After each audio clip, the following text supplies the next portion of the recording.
ಎಲ್ರಿಗೂ ನಮಸ್ಕಾರ. ನೀವು ನೋಡ್ತಾ ಇದ್ದೀರಾ ಸುದ್ದಿ ಸಮಯ ನ್ಯೂಸ್ ಚಾನಲ್. ಇದು ಡೆನ್ ನೆಟ್ವರ್ಕ್. ನಾನು ಮಹರ್ದರ ಕೊಳಗಿ ಮತ್ತೆ ಒಂದಿಷ್ಟು ಹೊಸ ಸುದ್ದಿಗಳನ್ನು ತೆಗೆದುಕೊಂಡು ನಾವು ನಿಮ್ಮ ಮುಂದೆ ಬರ್ತಾ ಇದ್ದೀವಿ. ಈ ದಿನದ ಪ್ರಮುಖ ಹೆಡ್ಲೈನ್ಸ್ಗಳನ್ನು ನೋಡ್ಕೊಂಡು ಬರೋಣ.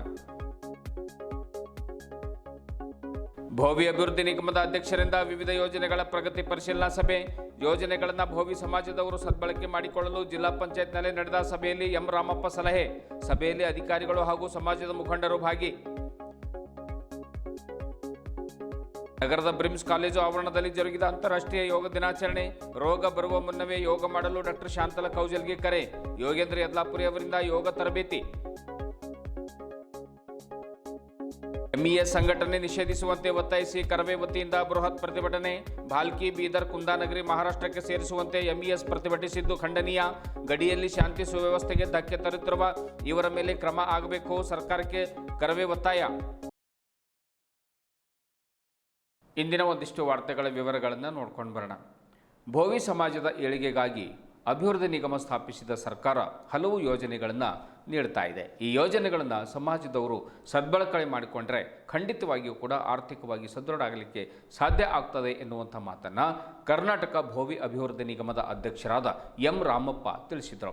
ನಗರದ ಜಿಲ್ಲಾ ಪಂಚಾಯತ್ ಸಭಾಂಗಣದಲ್ಲಿ ಜಿಲ್ಲಾಡಳಿತ, ಜಿಲ್ಲಾ ಪಂಚಾಯತ್, ಸಮಾಜ ಕಲ್ಯಾಣ ಇಲಾಖೆ, ಕರ್ನಾಟಕ ಭೋವಿ ಅಭಿವೃದ್ಧಿ ನಿಗಮ ಇವರ ಒಂದು ಸಂಯುಕ್ತ ಆಶ್ರಯದಲ್ಲಿ ನಿಗಮದಿಂದ ಅನುಷ್ಠಾನಗೊಳಿಸಲಿರುವಂತಹ ವಿವಿಧ ಯೋಜನೆಗಳ ಪ್ರಗತಿ ಪರಿಶೀಲನಾ ಸಭೆ ಹಾಗೂ ಸಮುದಾಯದ ಮುಖಂಡರುಗಳೊಂದಿಗೆ ಸಮಾಲೋಚನೆ ಸಭೆ ಉದ್ದೇಶಿಸಿ ಅವರು ಮಾತನಾಡಿದರು. ಮಕ್ಕಳಿಗೆ ಶಿಕ್ಷಣ, ಮಹಿಳಾ ಸಂಘಗಳಿಗೆ ಒಂದು ಧನ ಸಹಾಯ, ಉದ್ಯಮಶೀಲತಾ ಯೋಜನೆಗಳನ್ನು ಎಲ್ಲರೂ ಕೂಡ ಉಪಯೋಗ ಮಾಡಿಕೊಳ್ಳಬೇಕು. ಭೋವಿ ಗಲ್ಲಿಗಳಿಗೆ ಹೋಗಿ ಒಂದು ಸಂಘಗಳನ್ನು ರಚನೆ ಮಾಡಿ ಸಾಲ ಸೌಲಭ್ಯವನ್ನು ನೀಡಲಿಕ್ಕೆ ಆ ಮಹಿಳೆಯರಿಗೆ ಒಂದು ಉತ್ತೇಜಿಸಬೇಕು. ಮಹಿಳೆಯರು ಸದೃಢರಾದಾಗ ಮಾತ್ರ ಒಂದು ಮನೆಯಲ್ಲಿ ಶಾಂತಿ ನೆಮ್ಮದಿ ಇರುತ್ತೆ. ಅವರಿಗೆ ಆರ್ಥಿಕವಾಗಿ ಕೈ ಬಲಪಡಿಸಲಿಕ್ಕೆ ಪ್ರಯತ್ನ ಮಾಡಬೇಕು ಅನ್ನುವಂಥ ಮಾತನ್ನು ಕೂಡ ಅಧಿಕಾರಿಗಳಿಗೆ ಒಂದು ಎಂ ರಾಮಪ್ಪ ಅವರು ಸಲಹೆ ಕೂಡ ನೀಡಿದರು. ಒಬ್ಬ ಗಂಗಾ ಕಲ್ಯಾಣ ಯೋಜನೆ ಪಡೆದುಕೊಂಡ ವ್ಯಕ್ತಿ ನಿರಂತರವಾಗಿ ಸಾಲವನ್ನು ತೀರಿಸಿದ್ದಾನೆ. ಹೀಗಾಗಿ ಈ ಭಾಗದಲ್ಲಿ ಅತ್ಯಂತ ಹಿಂದುಳಿದ ಭೋವಿ ಸಮಾಜದ ಮಕ್ಕಳಿಗೆ ಶಿಕ್ಷಣಕ್ಕಾಗಿ ಹೆಚ್ಚಿನ ಒತ್ತು ಕೊಡಬೇಕೆಂದು ಎಂ ರಾಮಪ್ಪ ಶಿಕ್ಷಣಾಧಿಕಾರಿಗಳಿಗೆ ಸೂಚನೆಯನ್ನು ಕೊಟ್ಟರು. ಹಳ್ಳಿಗಳಿಗೆ ತೆರಳಿ ಭೋವಿ ಸಮಾಜದ ಮಕ್ಕಳನ್ನು ಗುರುತಿಸಿ ಶಿಕ್ಷಣ ಕೊಡಿಸುವ ಪ್ರಯತ್ನ ಮಾಡ್ತೇವೆ ಎಂದು ಶಿಕ್ಷಣದ ಅಧಿಕಾರಿಗಳು ಕೂಡ ಭರವಸೆ ನೀಡಿದ್ದಾರೆ ಎಂದು ರಾಮಪ್ಪ ಅವರು ಸುದ್ದಿಗೋಷ್ಠಿಯಲ್ಲಿ ತಿಳಿಸಿದರು. ಕೈಕಸುಬು ಮಾಡಿಕೊಳ್ಳಲು ಭೋವಿ ಸಮಾಜದವರಿಗೆ 2 ಎಕರೆ ಜಮೀನು ಅರಣ್ಯ ಭೂಮಿಯಲ್ಲಿ ನೀಡಲು ಕಾನೂನು ಚೌಕಟ್ಟಿನಲ್ಲಿ ಅವಕಾಶ ಇದೆ. ಇದರಿಂದ ಅವರು ಆರ್ಥಿಕವಾಗಿ ಸಬಲರಾಗಲಿಕ್ಕೆ ಸಾಧ್ಯ ಆಗ್ತದೆ ಎನ್ನುವಂಥ ಮಾತನ್ನು ಕೂಡ ಹೇಳಿದರು. ಇದೇ ವೇಳೆ ಜಿಲ್ಲಾ panchayat CEO doctor Girish Badole, SP Pradeep Gunti ಸೇರಿದಂತೆ ಭೋವಿ ಸಮಾಜದ ಮುಖಂಡರು ಉಪಸ್ಥಿತರಿದ್ದರು. ಪ್ರಾಮಾಣಿಕವಾಗಿ ಅದನ್ನು ಸದ್ಬಳಕೆ ಮಾಡಿಕೊಂಡ್ರೆ ನಿಜವಾಗಲೂ ಕೂಡ ಅವರು ಆರ್ಥಿಕವಾಗಿ ಸಬಲರಾಗಲಿಕ್ಕೆ ಸಾಧ್ಯವಾಗುತ್ತೆ ಅಂತಕ್ಕಂಥದ್ದು. ಈ ಆರ್ಥಿಕವಾಗಿ ಸಬಲರಾಗಬೇಕು ಅಂತ ನಮ್ಮ ಉದ್ದೇಶ ಏನು ಅಂತಂದರೆ ಅವರ ಮಕ್ಕಳಿಗೆ ವಿದ್ಯಾಭ್ಯಾಸವನ್ನು ಕೊಡಲಿಕ್ಕೆ ಅನುಕೂಲ ಆಗುತ್ತೆ. ಬಹುಶಃ ಹೆಣ್ಣು ಮಕ್ಕಳಿಗೆ, ಮಹಿಳಾ ಸಂಘಗಳಿಗೆ ನಾವು ಹೆಚ್ಚು ಒತ್ತು ಕೊಡ್ತಕ್ಕಂಥ ಉದ್ದೇಶ ಅವರ ಕುಟುಂಬಗಳನ್ನು ಸಾಕ್ತಕ್ಕಂಥ ಜವಾಬ್ದಾರಿ ಹೆಣ್ಣು ಮಕ್ಕಳಿಗಿರ್ತಕ್ಕಂಥದ್ದಿಂದ ಈ ಉದ್ಯಮಶೀಲ ಅಂತಕ್ಕಂಥ ಒಂದು ಯೋಜನೆ ಮತ್ತು ಮಹಿಳಾ ಸಂಘಗಳಂತಕ್ಕಂಥ ಇದೆಯಲ್ಲ, ಇವು ಹೆಚ್ಚು ನಾವು ಬಲಪಡಿಸಬೇಕು ಅಂತಕ್ಕಂಥದ್ರಿಂದ ಈ ಮಹಿಳಾ ಮತ್ತು ಕಲ್ಯಾಣ ಇಲಾಖೆ ಅಂತಕ್ಕಂಥ ಅಧಿಕಾರಿಗೆ ನಾನು ಇವತ್ತು ನಿರ್ದೇಶನವನ್ನು ನೀಡಿದ್ದೇನೆ.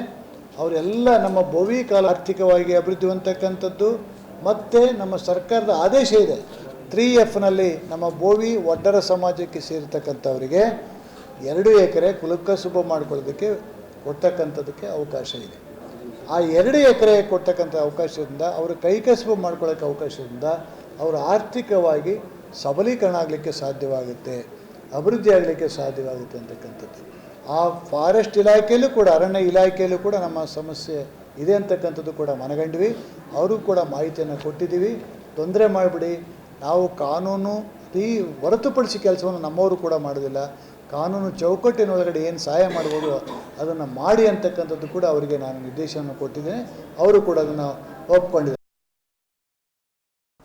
ರೋಗಗಳು ಬರುವ ಮುನ್ನವೇ ಯೋಗವನ್ನು ಮಾಡಿದರೆ ದೀರ್ಘಕಾಲೀನ ಕಾಯಿಲೆಗಳಿಂದ ದೂರ ಇರಬಹುದು ಎಂದು ಬ್ರಿಮ್ಸ್ ನಿರ್ದೇಶಕಿ ಶಾಂತಲ ಕೌಜಲ್ಗಿ ತಿಳಿಸಿದರು. ಬೀದರ್ ವೈದ್ಯಕೀಯ ವಿಜ್ಞಾನಗಳ ಸಂಸ್ಥೆ, ಬೀದರ್, ಬ್ರಿಮ್ಸ್ ಕನ್ನಡ ಸಂಘ ಇವರ ಒಂದು ಸಹಯೋಗದಲ್ಲಿ ಆಯೋಜನೆ ಮಾಡಿರ್ತಕ್ಕಂಥ 12ನೇ ಅಂತಾರಾಷ್ಟ್ರೀಯ ಯೋಗ ದಿನಾಚರಣೆ ಅಂಗವಾಗಿ ಆ ಒಂದು ಯೋಗ ದಿನಾಚರಣೆಗೆ ಚಾಲನೆಯನ್ನು ಕೊಟ್ಟು ಅವರು ಮಾತನಾಡ್ತಾರೆ. ಹಲವರು ತಮ್ಮ ಬಟ್ಟೆಗಳಿಗೆ, ಪಾದರಕ್ಷೆಗಳಿಗೆ, ಮೊಬೈಲ್ಗಳಿಗೆ ಮತ್ತು ಇನ್ನಿತರ ವಸ್ತುಗಳಿಗೆ ಸಾಕಷ್ಟು ಏನು ಅಂತಂದರೆ ಒಂದು ಕಾಳಜಿಯನ್ನು ತೋರಿಸ್ತಾರೆ. ಆದರೆ ತಮ್ಮದೇ ಶರೀರಕ್ಕೆ ನಿಷ್ಕಾಳಜಿಯನ್ನು ತೋರ್ತಾರೆ. ಯಾವಾಗ ಶರೀರದಲ್ಲಿ ರೋಗಗಳು ಬರಲಿಕ್ಕೆ ಪ್ರಾರಂಭ ಆಗ್ತಾವೋ ಆಗ ವೈದ್ಯರ ಹತ್ರ ಓಡೋಡಿ ಬರ್ತಾರೆ. ಆಗ ವೈದ್ಯರ ಸಲಹೆಯಂತೆ ವಾಕಿಂಗ್ ಮಾಡುವಂಥದ್ದು, ಧ್ಯಾನ ಮಾಡುವಂಥದ್ದು, ಪ್ರಾಣಾಯಾಮ ಮಾಡುವಂಥದ್ದು ಆಗ ಪ್ರಾರಂಭ ಮಾಡಿಬಿಡ್ತಾರೆ. ಆದರೆ ಕಾಲ ಮಿಂಚು ಹೋಗಿರುತ್ತೆ. ಅದಕ್ಕಾಗಿ ಈಗಲೂ ಕೂಡ ಕಾಲ ಮಿಂಚಿಲ್ಲ. ರೋಗಗಳು ಮನುಷ್ಯನ ಶರೀರದಲ್ಲಿ ಬರುವುದಕ್ಕಿಂತ ಮೊದಲೇ ಯೋಗಗಳನ್ನು ಪ್ರತಿನಿತ್ಯ ಮಾಡಬೇಕು ಅನ್ನುವಂಥ ಮಾತನ್ನು ಕೂಡ ಹೇಳಿದರು. ಆಮೇಲೆ ಡಾಕ್ಟರ್ ಪಲ್ಲವಿ ಕೇಸರಿ ಅವರು ಕೂಡ ಇದ್ದರು. ವೈದ್ಯಶಾಸ್ತ್ರದ ವಿಭಾಗದ ಒಂದು ಮುಖ್ಯಸ್ಥರು ಡಾಕ್ಟರ್ ಪಲ್ಲವಿ ಕೇಸರಿ ಅವರು ಕೂಡ ಮಾತನಾಡ್ತಾರೆ. ಯೋಗ ವ್ಯಕ್ತಿಯ ದೈನಂದಿನ ಭಾಗ ಆಗಬೇಕು, ಪ್ರತಿದಿನ ಯೋಗ ಮಾಡಬೇಕು ಅನ್ನುವಂಥ ಸಲಹೆಯನ್ನು ಅವರು ಕೊಡ್ತಾರೆ. ಬ್ರಿಮ್ಸ್ ಕನ್ನಡ ಸಂಘದ ಸಂಯೋಜಕ ಡಾಕ್ಟರ್ ರಾಜ್ಕುಮಾರ್ ಹೆಬ್ಬಾಳೆ ಅವರು ಕೂಡ ಈ ಒಂದು ಅಂತಾರಾಷ್ಟ್ರೀಯ ಯೋಗ ದಿನದಲ್ಲಿ ಪಾಲ್ಗೊಂಡಿದ್ದರು. ಅವರು ಎಲ್ಲರನ್ನೂ ಕೂಡ ಸ್ವಾಗತಿಸ್ತಾರೆ. ಆಮೇಲೆ ಪ್ರಾಸ್ತಾವಿಕವಾಗಿ ಮಾತನಾಡ್ತಾರೆ. ಬ್ರಿಮ್ಸ್ನಲ್ಲಿ ಎಲ್ಲ ರೀತಿಯ ಸಾಮಾಜಿಕ, ಶಾರೀರಿಕ, ಮಾನಸಿಕ, ನೈತಿಕ ಮತ್ತು ನಾಡು ನುಡಿಗಳ ಬಗ್ಗೆ ಕಾರ್ಯಕ್ರಮವನ್ನು ಆಯೋಜಿಸಲು ನಿರ್ದೇಶಕರಿಂದ ಹಾಗೂ ಎಲ್ಲರಿಂದ ನಿರಂತರವಾಗಿ ಸಹಕಾರವನ್ನು ಸಿಗ್ತಾ ಇದೆ. ಹೀಗಾಗಿ ನಿರಂತರವಾಗಿ ಇಲ್ಲಿ ಕಾರ್ಯಕ್ರಮಗಳನ್ನು ಮಾಡ್ಕೊಂಡು ಬರಲಿಕ್ಕೆ ಸಾಧ್ಯ ಆಗ್ತಾ ಇದೆ ಎನ್ನುವಂಥ ಮಾತನ್ನು ಹೇಳಿದರು. ಯೋಗದಿಂದ ನಿರೋಗಿಯಾಗಲು ಕರೆ ನೀಡಿದರು. ಇದೇ ವೇಳೆ ರಸಾಯನಶಾಸ್ತ್ರ ವಿಭಾಗದ ಪ್ರಾಧ್ಯಾಪಕರಾದ ಡಾಕ್ಟರ್ ಶಂಶೋದ್ದೀನ್ ಉಪಸ್ಥಿತರಿದ್ದರು. ಜಿಲ್ಲೆಯ ಪ್ರಸಿದ್ಧ ಯೋಗ ಶಿಕ್ಷಕರಾದ ಯೋಗೇಂದ್ರ ಯದ್ಲಾಪುರೆ ಯೋಗ ತರಬೇತಿಯನ್ನು ನಡೆಸಿಕೊಟ್ಟರು. ಡಾಕ್ಟರ್ ದೇವ್ ಅವರು ಈ ಸಂದರ್ಭದಲ್ಲಿದ್ದರು. Amal Kamble ಅವರಿದ್ದರು.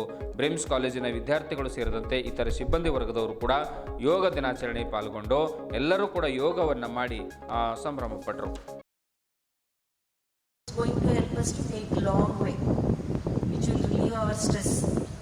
For this we have to be ready, and this day is to be celebrated and to be followed, not only one day, to be followed daily to keep our strength well. And internal assessment on, so where you have to keep your mind also as well as your body, both of them which should be at in a very good physiological condition. So that's why the NMC also is making it that yoga should be included in the curriculum, the foundation course, and that should be followed. ಬುದ್ಧಿಭುಜಗಳು ನೇರವಾಗಿರಲಿ. ನಿಮ್ಮ ಬೆನ್ನು spinal cord, ಒತ್ತಡ, stress ಮನಸ್ಸಿನ ಮೇಲೆ, ಶರೀರದ ಮೇಲೆ, ಉಸಿರಾಟದ ಮೇಲೆ ಹಾಕಬೇಡಿ. ಸರಾಗವಾಗಿ ಉಸಿರಾಟ, ಪ್ರಾಣ ಶಕ್ತಿ ಅಂತ ನಾವು ಕರಿತೀವಿ. ಆ ಉಸಿರಾಟವೇ ಜೀವನ. ಮಾನಸಿಕವಾಗಿ, ಶಾರೀರಿಕವಾಗಿ, ಭೌತಿಕವಾಗಿ ಯಾವುದೇ ಥರದ ಒತ್ತಡ, ಸ್ಟ್ರೆಸ್ ಹಾಕಬೇಡಿ. ಮನಸ್ಸಿನ ಮೇಲೆ, ಶರೀರದ ಮೇಲೆ. ಕರ್ನಾಟಕದಲ್ಲಿ ಎಂಇಎಸ್ ಸಂಘಟನೆಯನ್ನು ನಿಷೇಧಿಸುವಂತೆ ಒತ್ತಾಯಿಸಿ ಮಂಗಳವಾರ ನಗರದಲ್ಲಿ ಕರ್ನಾಟಕ ರಕ್ಷಣಾ ವೇದಿಕೆ ಪ್ರವೀಣ್ ಶೆಟ್ಟಿ ಬಣ ವೇದಿಕೆ ವತಿಯಿಂದ ಬೃಹತ್ ಪ್ರತಿಭಟನಾ ರ್ಯಾಲಿ ಹಮ್ಮಿಕೊಳ್ಳಲಾಯಿತು. ಕರ್ನಾಟಕ ರಕ್ಷಣಾ ವೇದಿಕೆ ಜಿಲ್ಲಾಧ್ಯಕ್ಷ ಪೀಟರ್ ಚಿಡಗುಪ್ಪ ಅವರ ನೇತೃತ್ವದಲ್ಲಿ ನಡೆದಿರುವಂತಹ ಈ ಪ್ರತಿಭಟನಾ ರ್ಯಾಲಿ ನಗರದ ಅಂಬೇಡ್ಕರ್ ವೃತ್ತದಿಂದ ಆರಂಭವಾಗಿ ರ್ಯಾಲಿ ಭಗತ್ ಸಿಂಗ್ ವೃತ್ತದ ಮಾರ್ಗವಾಗಿ ತಹಸೀಲ್ದಾರ್ ಕಚೇರಿ ತಲುಪಿತು. ರ್ಯಾಲಿಯಲ್ಲಿ ಭಾಗವಹಿಸಿದ ಕರ್ನಾಟಕ ರಕ್ಷಣಾ ವೇದಿಕೆಯ ಸಹಸ್ರಾರು ಕಾರ್ಯಕರ್ತರು, ಅಂದರೆ ನೂರಾರು ಕಾರ್ಯಕರ್ತರು ಎಂಇಎಸ್ ವಿರುದ್ಧ ಘೋಷಣೆಗಳನ್ನು ಕೂಗಿದ್ರು. ನಂತರ ಮುಖ್ಯಮಂತ್ರಿ ಡಿಕೆ ಶಿವಕುಮಾರ್ ಅವರಿಗೆ ಬರೆದ ಮನವಿ ಪತ್ರವನ್ನು ತಹಸೀಲ್ದಾರ್ ಅವರ ಮುಖಾಂತರ ಸಲ್ಲಿಸಿದರು. ಎಂಇಎಸ್ನವರು ಮಹಾರಾಷ್ಟ್ರದ ಗಡಿ ಭಾಗಗಳಲ್ಲಿರತಕ್ಕಂಥ ಬೀದರ್ ಜಿಲ್ಲೆ ಇರಬಹುದು, ಆಮೇಲೆ ಭಾಲ್ಕಿ, ಔರಾದು, ಬಸವ ಕಲ್ಯಾಣ ಮತ್ತು ಬೆಳಗಾವಿಯ ಕೆಲವು ಹಳ್ಳಿಗಳು, ಪ್ರದೇಶಗಳು ಮಹಾರಾಷ್ಟ್ರ ರಾಜ್ಯಕ್ಕೆ ಸೇರಿಸಬೇಕು ಅನ್ನುವಂಥ ಪುಂಡಾಟಿಕೆಯನ್ನು ಮತ್ತೆ ಪ್ರಾರಂಭ ಮಾಡಿದ್ದಾರೆ. ಅವರು ಜೂನ್ 12ರಂದು ಹೋರಾಟ ಕೂಡ ಮಾಡಿ ಮನವಿ ಪತ್ರಗಳನ್ನು ಸಲ್ಲಿಸಿದ್ದಾರೆ. ಆದರೆ ನಮ್ಮ ಒಂದು ನೀತಿ ನಿಯಮಗಳ ಒಂದು ಆದೇಶಗಳನ್ನು ಕೂಡ, ಕರ್ನಾಟಕದ ಆದೇಶಗಳನ್ನು ಹರಿದು ಹಾಕಿ ಪುಂಡಾಟಿಕೆಯನ್ನು ಮೆರೆದಿದ್ದಾರೆ. ಅದಕ್ಕಾಗಿ ಕರ್ನಾಟಕದಲ್ಲಿ ಎಂಇಎಸ್ನವರು ಯಾವುದೇ ಕಾರಣಕ್ಕೂ ಕೂಡ ಇರಬಾರ್ದು. ಆ ಎಂಇಎಸ್ ಕಾರ್ಯಕರ್ತರನ್ನು ಕೂಡ ಗಡೀಪಾರು ಮಾಡುವಂತೆ ಸರ್ಕಾರಕ್ಕೆ ನಾವು ಮನವಿ ಮಾಡಿಕೊಂಡಿದ್ದೇವೆ ಎನ್ನುವಂಥ ಮಾತನ್ನು ಕೂಡ ಆ ಒಂದು ಕರವೇ ಪ್ರವೀಣ್ ಶೆಟ್ಟಿ ಬಣದ ಎಲ್ಲ ಕಾರ್ಯಕರ್ತರು, ಅಧ್ಯಕ್ಷರು, ಪದಾಧಿಕಾರಿಗಳು, ಕಾರ್ಯದರ್ಶಿಗಳು ಮನವಿಯನ್ನು ಮಾಡಿಕೊಂಡಿದ್ದಾರೆ. ಕರ್ನಾಟಕ ಸರ್ಕಾರ ಹೊರಡಿಸಿರುವಂಥ ಆದೇಶಗಳನ್ನು ಹರಿದು ಹಾಕಿ ಪ್ರತಿಭಟನೆಯನ್ನು ಮಾಡಿ ಎಂಇಎಸ್ನವರು ದರ್ಪವನ್ನು ತೋರಿದ್ದಾರೆ. ಆದ ಕಾರಣ ಕನ್ನಡಿಗರ ಸ್ವಾಭಿಮಾನಕ್ಕೆ ಧಕ್ಕೆ ತರುವಂತಹ ಎಂಇಎಸ್ ಸಂಘಟನೆಯನ್ನು ಕರ್ನಾಟಕದಲ್ಲಿ ತಕ್ಷಣವೇ ಕಾನೂನುಬದ್ಧವಾಗಿ ನಿಷೇಧ ಮಾಡಬೇಕು. ಕನ್ನಡ ಕಡ್ಡಾಯವನ್ನು ವಿರೋಧಿಸಿ ಪ್ರಚೋದಾತ್ಮಕವಾಗಿ ವರ್ತಿಸುತ್ತಿರುವಂತಹ ಎಂಇಎಸ್ ನಾಯಕರನ್ನು ರಾಜ್ಯದಿಂದ ಗಡೀಪಾರು ಮಾಡಿ ಕರ್ನಾಟಕ ರಾಜ್ಯದಲ್ಲಿ ಮತ್ತೆ ತಲೆ ಎತ್ತದಂತೆ ಮಹಾರಾಷ್ಟ್ರ ಏಕೀಕರಣ ಸಮಿತಿಯನ್ನು ರಾಜ್ಯದಲ್ಲಿ ಶಾಶ್ವತವಾಗಿ ಮಟ್ಟ ಹಾಕಬೇಕೆಂದು ವೇದಿಕೆ ತಮ್ಮ ಮನವಿ ಪತ್ರದ ಮೂಲಕ ಮುಖ್ಯಮಂತ್ರಿಗಳಲ್ಲಿ ಮನವಿ ಮಾಡಿಕೊಂಡಿದೆ.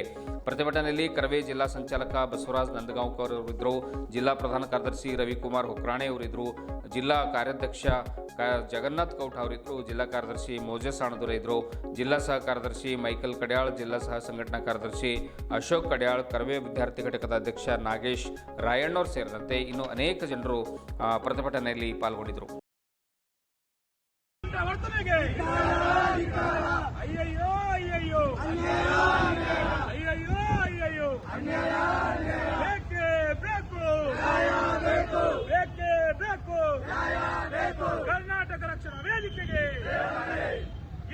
ಪುಂಡರಿಗೆ ಎಂಎಸ್ ಪುಂಡರಿಗೆ ಎಂಎಸ್ ಪುಂಡರಿಗೆ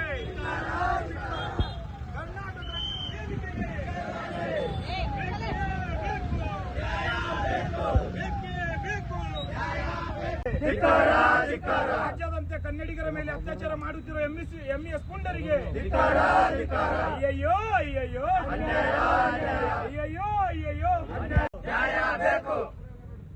ಎಲ್ಲಿವರೆಗೆ ಹೋರಾಟ ಎಲ್ಲಿವರೆಗೆ ಹೋರಾಟ ಎಲ್ಲಿವರೆಗೆ ಹೋರಾಟ ಎಲ್ಲವರೆಗೆ ಹೋರಾಟ ಬೇಕೇ ಬೇಕು ನ್ಯಾಯ ಬೇಕು ಬೇಕೇ ಬೇಕು ನ್ಯಾಯ ಬೇಕು ಎಂಎಸ್ ಸಂಘಟನೆ ಪುಂಡಾಟಿಗಳಿಗೆ ಎಂಎಸ್ ಸಂಘಟನೆ ಪುಂಡಾಟಿಗಳಿಗೆ ಕರ್ನಾಟಕ ರಕ್ಷಣಾ ವೇದಿಕೆಗೆ ಕರ್ನಾಟಕ ರಕ್ಷಣಾ ವೇದಿಕೆಗೆ ಕನ್ನಡ ಕನ್ನಡ ನಮ್ಮ ಸಂಘಟನೆಗೆ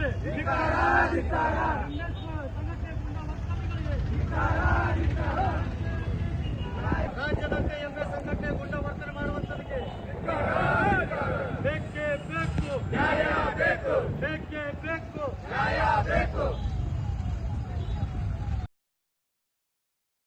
ಇದುವರೆಗೂ ಸುದ್ದಿ ಕೊಟ್ಟಿರುವ ನಾನು ಮಹಾರುದ್ರ ರಾಕುಳಿಗೆ ಮತ್ತೆ ಮುಂದಿನ ವಾರ್ತೆಗಳೊಂದಿಗೆ ಭೇಟಿಯಾಗೋಣ. ವಂದನೆಗಳು.